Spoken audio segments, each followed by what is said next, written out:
My name is Sharon, and the day my boss fired me, right after I closed a $3.7 million deal, was the day I realized nothing I achieved would ever be enough for him.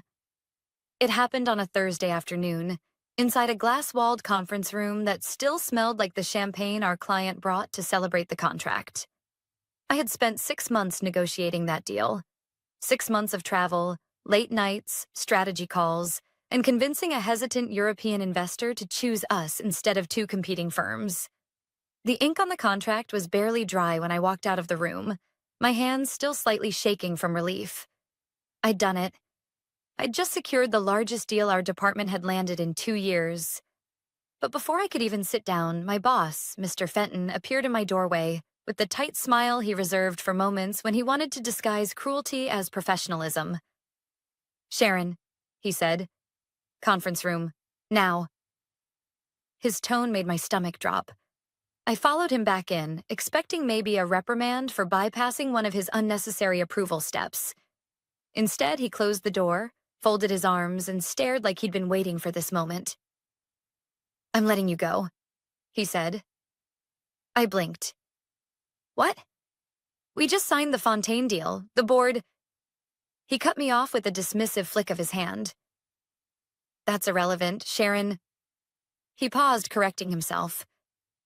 You, you're simply not up to the standards of this company anymore." The mistake burned. He'd mixed up my name with my coworker. He couldn't even fire me properly. "I just brought in a multi-million-dollar contract," I said, struggling to keep my voice level.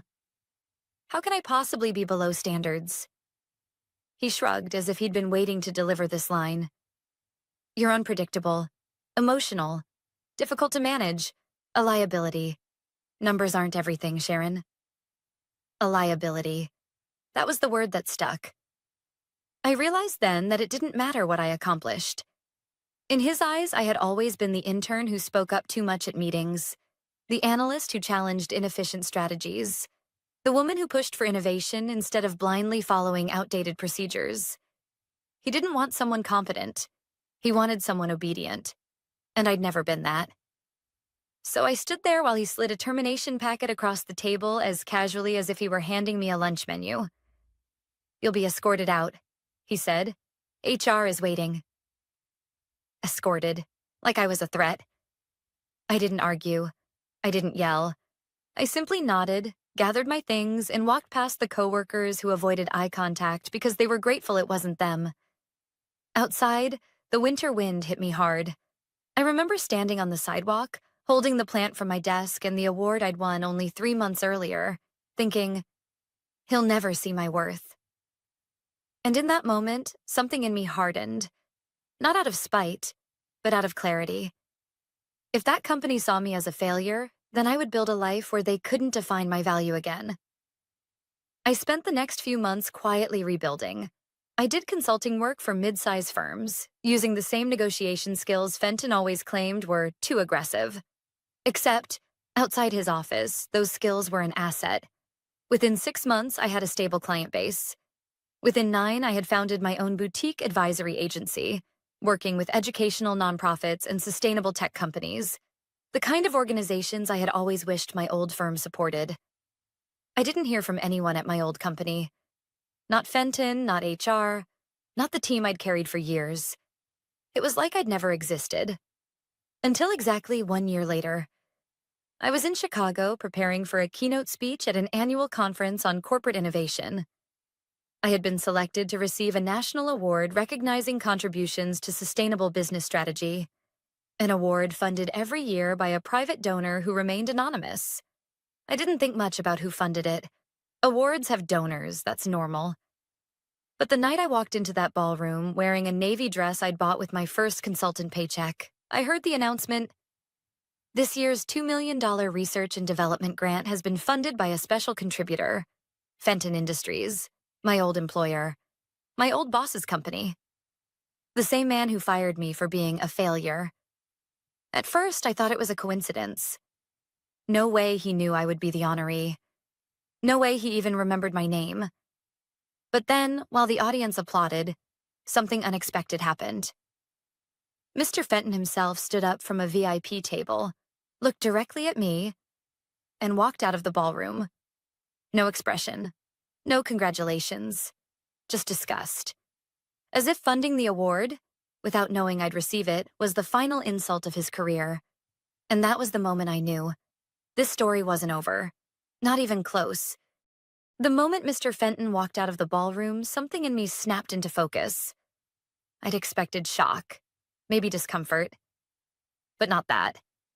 Not a grown man, a CEO, fleeing an award ceremony the moment he realized the $2 million grant his company funded was going to me. I stood there on the stage, smiling for the cameras, pretending nothing was wrong. The applause sounded distant, like someone had lowered the volume on the room. Inside, my thoughts raced. Why would he react like that? What did he know? What was he hiding? I forced myself through the brief speech I'd prepared, thanking the committee and outlining how I intended to use the grant for educational initiatives. My voice stayed steady, but my mind kept drifting to the door he had disappeared through. When the ceremony ended, I slipped into the hallway. The noise of the ballroom faded behind me, replaced by the quieter hum of hotel staff and distant elevators. I scanned the area, half expecting to see him pacing or arguing with someone. Nothing. He was gone. I didn't chase him. Not this time. I went back inside, accepted congratulations, shook hands, posed for photos. But I was no longer present. I kept replaying the moment he'd walked out, the way he hadn't even tried to conceal the disgust on his face. It wasn't just shock. It was personal. Later that night, after the event, I returned to my hotel room and set the award statue on the desk. The plaque gleamed under the warm lamplight. Just a year ago, I wouldn't have believed I'd be standing in a Chicago ballroom receiving national recognition. Certainly not funded by the very company that had tossed me aside. Fenton Industries. I sat on the edge of the bed and opened my laptop. If he wasn't willing to talk to me, then fine. I would find out for myself what he'd been dealing with this past year. The first red flag appeared within seconds. Company performance, down 14%. Major client loss, Fontaine Group. My stomach dropped. The Fontaine Group, the same organization I had secured the $3.7 million deal with. After I was fired, the account must have been reassigned to someone else. And clearly, that someone hadn't been able to maintain the relationship. Losing a contract that size wasn't a minor setback. It was a blow that would have forced the board to ask uncomfortable questions. Questions that might lead back to the decision to fire me. I stared at the report, absorbing the implications. Had the Fontaine Group pulled out because I wasn't managing the account anymore? Or had internal mismanagement driven them away? Either way, the fallout clearly hadn't been pretty. I clicked through more articles. A pattern emerged. Slipping revenue, a sudden shift in executive leadership roles, and increasing scrutiny from investors demanding accountability. The final headline made me sit up straighter. Fenton Industries faces internal audit after anonymous compliance concerns. A compliance audit was no joke. It suggested either financial inconsistencies or ethical issues. Either could destroy a company's reputation overnight. My pulse quickened. The timeline matched perfectly, just a few months after I left. But the audit wasn't what shocked me most. It was the funding trail for the award I'd received. Fenton Industries had pledged the donation nearly 8 months ago, long before nominations were announced. According to public filings, the grant had been authorized automatically through an annual philanthropic budget. It was standard for companies trying to improve their social responsibility image. So yes, the company had funded the award, but Mr. Fenton had clearly never expected the honoree to be me. That explained his reaction, but not the intensity of it.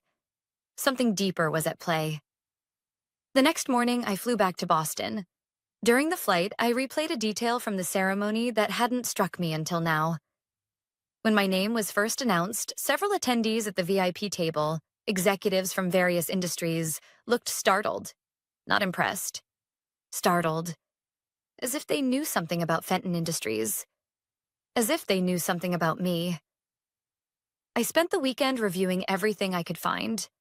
Corporate filings, internal memos made public through legal proceedings, even project timelines. what I discovered wasn't a smoking gun. It was something worse. After I left, my replacement had signed off on a strategy model using my work, my research, my proprietary framework, the same framework I had developed independently after leaving the company. My intellectual property had been folded into a pitch deck used to secure a partnership. It wasn't illegal. They'd changed enough to make it untraceable in court. But they'd underestimated one thing. I had the originals, and I had the timestamps. I closed the folder on my desk and leaned back, a slow realization taking shape. He wasn't angry that I succeeded.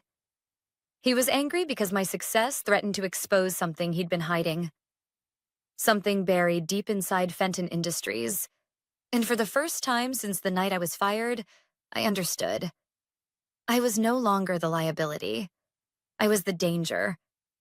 For days, I couldn't shake the feeling that I was circling something important.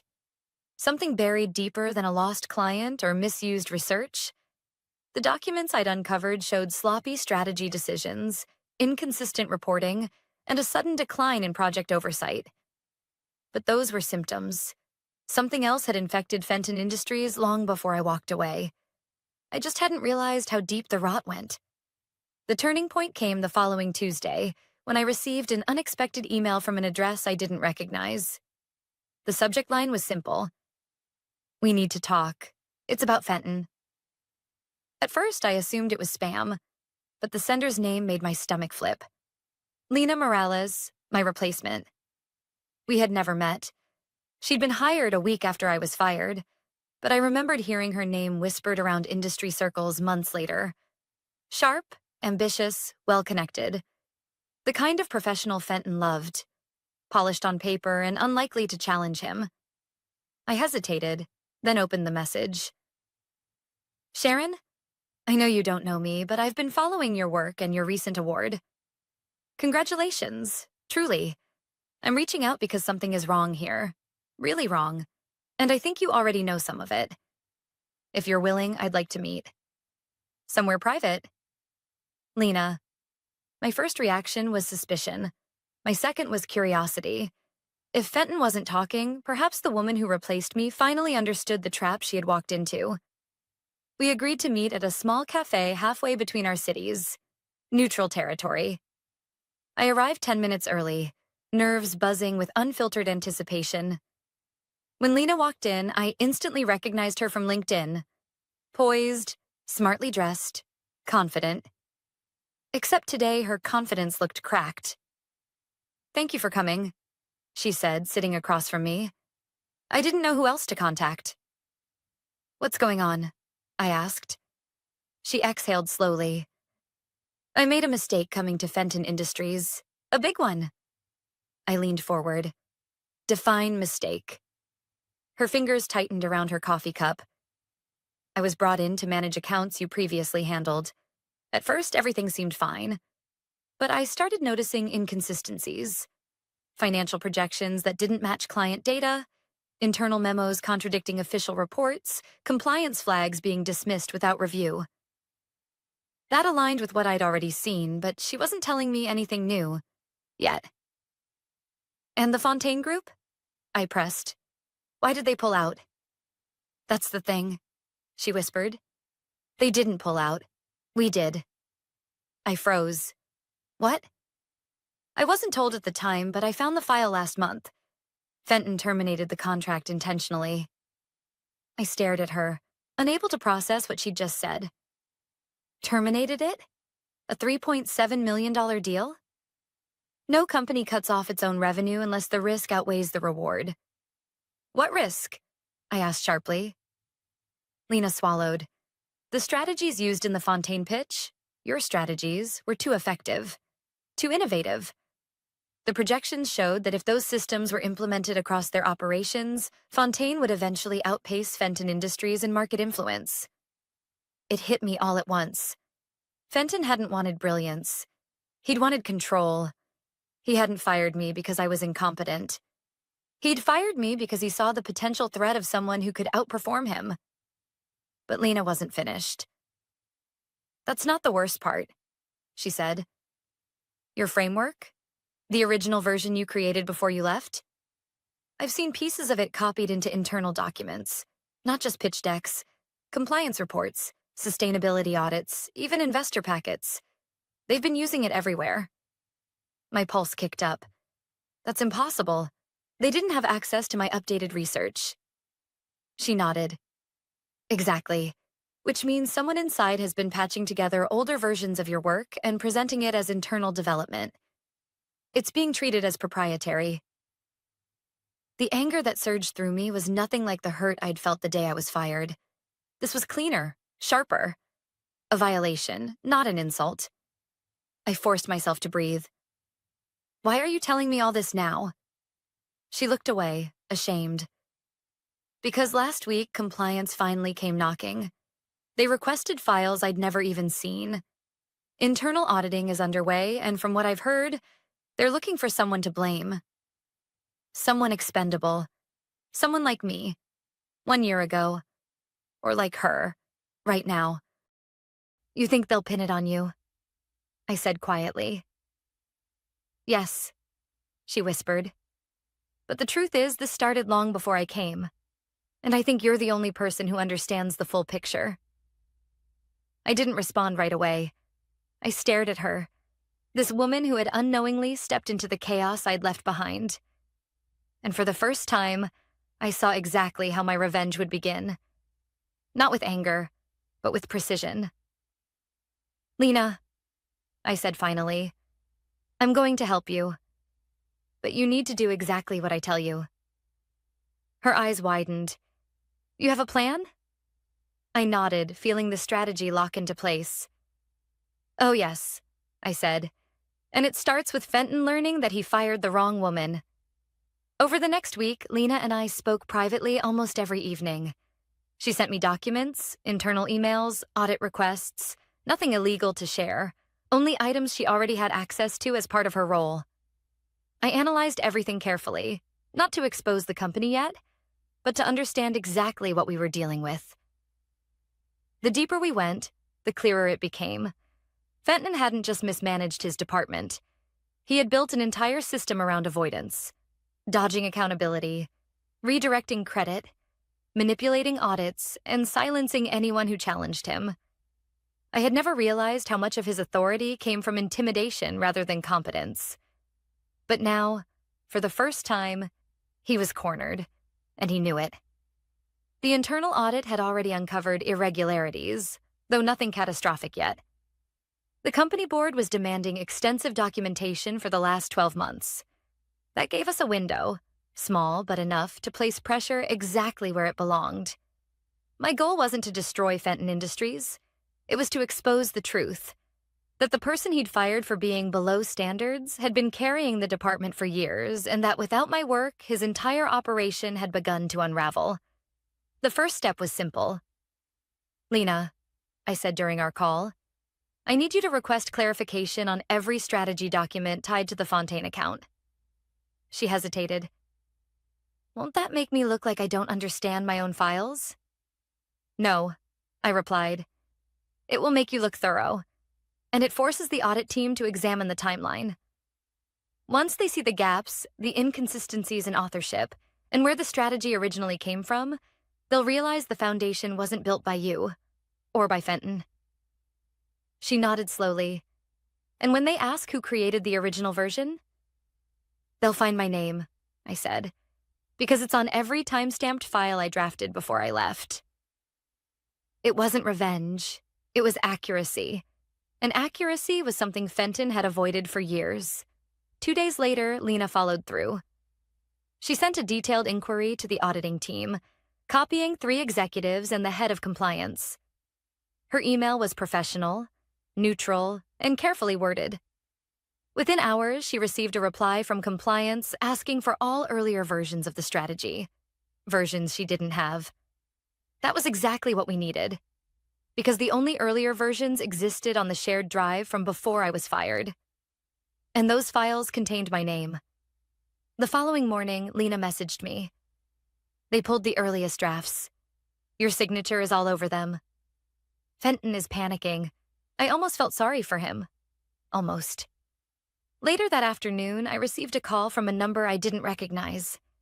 When I answered, a calm male voice said, "Dr. Palmer, this is Elijah Brooks, Senior Counsel for Fenton Industries. Do you have a moment to speak?" My pulse didn't rise. I had expected this. "Yes, I do," I said. He cleared his throat. "We are reviewing documents related to legacy strategy frameworks. Your name appears frequently in material currently under audit. We would like to confirm the nature of your involvement and whether you retain any ownership claims regarding the methodology." His tone was polite, but I could hear the caution underneath. "I developed that framework independently," I said. "The company used earlier variations while I was employed, but I did not transfer rights to any updated versions created after my departure." There was a pause, long enough to confirm he already knew this. "Thank you," he said finally. "Your cooperation is appreciated." He hung up quickly. Too quickly. Lena called 5 minutes later. "He ran straight to Fenton's office," she said breathlessly. "I didn't hear everything, but the board wants an emergency meeting tomorrow. They're not happy." Of course they weren't. The company's flagship sustainability strategy, one they had promoted to investors, to partners, even to media outlets, was built on my work. And the person Fenton had blamed for the department's failings was suddenly the person whose absence had crippled them. Still, I didn't want the company to collapse. People's jobs were at stake. Lena's future was at stake. My revenge wasn't scorched earth. It was precision-guided. So we planned the next step. "Tomorrow," I told her, "you're going to attend the board meeting. And you're going to tell the truth. Calmly, professionally, just facts. No accusations." She swallowed. "And if Fenton tries to blame me, then the board will compare the quality of your work to the mess he created," I said. "And they'll see exactly what's been happening." For the first time, she exhaled with real relief. "I can do that," she said. That night, as I reviewed the documents one last time, something unexpected happened. I realized I felt nothing about the man who'd once humiliated me. No anger, no grief, no desire for validation. He had built the collapse of his own credibility brick by brick. I was simply illuminating the cracks. The next morning, Lena sent one final message before entering the boardroom. "Whatever happens in there, thank you for not walking away." I stared at the screen for a moment, then typed back, "This isn't about revenge anymore. It's about truth. Go show them what he tried to hide." And with that, the trap closed. Lena entered the boardroom at 9:02 a.m. By 9:17, my phone began vibrating nonstop. I didn't pick up at first. I let the notifications pile in. One message from her, then another, then a third. I forced myself to breathe before opening them. He's losing control. They're asking questions he can't answer. They know the framework wasn't his idea. I sat back, letting those words sink in. This wasn't about humiliating him. It was about clarity finally reaching the place where it had been missing the longest. At 10:03, my phone rang. This time it was a number I recognized. The chairman of Fenton Industries, a man I'd interacted with only twice during my years at the company. "Dr. Palmer," he said as soon as I answered. "I hope I'm not interrupting." "Not at all." He paused long enough for me to hear the tension in his breath. "We're in the middle of reviewing strategic discrepancies related to the sustainability division," he said carefully. "Your name appears extensively. We would appreciate your insight." "My insight," I repeated. "Or my silence." He let out a quiet exhale. Not frustration, but resignation. "Your honesty." For the first time in days, I felt something loosen in my chest. They didn't want a scapegoat. They wanted the truth. And they knew exactly who had it. "I'll speak with you," I said, "but on record, and only with compliance present." "Of course," he replied.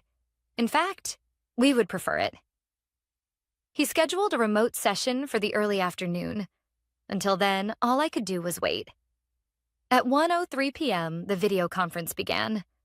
4 faces appeared. The chairman, the legal counsel, the head of compliance, and one board member I vaguely remembered shaking hands with 3 years earlier. What surprised me wasn't their formality. It was their expressions. Not anger, concern. Dr. Palmer, the chairman began, we understand you were instrumental in developing the original sustainability framework used during the Fontaine negotiations. I was, I said, and I have the documentation to verify that. We've seen it. Compliance added. It aligns with the earliest drafts recovered from internal servers. Legal counsel cleared his throat. We're trying to determine how much of this work was produced under your employment contract and how much was created independently after your departure. I can provide a clear distinction, I said, lifting a folder. But the core issue isn't ownership. The issue is misrepresentation. 4 heads lifted slightly. The company, I continued, presented my methodology as a fully internal development. That was inaccurate. And when decisions were made after my departure, those decisions were based on partial, outdated versions of the model. That's why the Fontaine account deteriorated. Not because of negligence from current staff, but because the framework was never meant to be used without the updated components. Silence filled the screen. Finally, the chairman spoke. This aligns with what Ms. Morales has told us.